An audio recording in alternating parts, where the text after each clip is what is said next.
было время. Моргает лампа и гаснет свет, когда среди миллионов я слышу нет в ответ на вопрос, который терял всякий смысл. А я искал ту самую, что заполняет мои мысли. Я сотворил образ чистая, как вода, всего один вопрос: Бог, а существует ли она? Белая принцесса, как ангел, приходит во снах.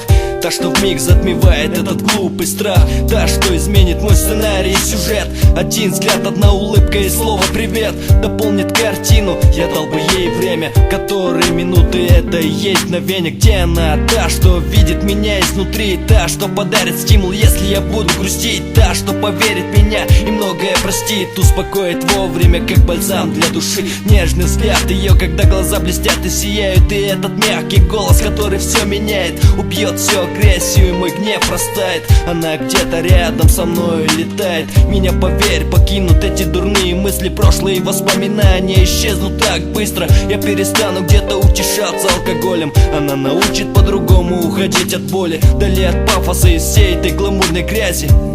Чтобы понравилось матери сразу мое небритое лицо, ее мягкая рука, запах кожи, вкус помады на ее губах. Мое небритое лицо, ее мягкая рука, запах кожи, вкус помады на ее губах. Я перестану где-то утешаться алкоголем. Она научит по-другому уходить от боли, дали от пафоса и всей этой гламурной грязи.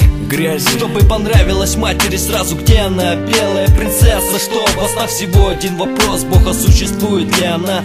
Мое небритое лицо, ее мягкая рука, запах кожи, вкус помады на ее губах. Я перестану где-то утешаться алкоголем. Она научит по-другому уходить от боли, дали от пафоса и всей этой гламурной грязи. Чтобы понравилось матери сразу, где она? Белая принцесса, что во снах всего один вопрос: Бог, а существует ли она? Всего один вопрос: Бог, а существует ли она? Всего один вопрос: Бог, а существует ли она?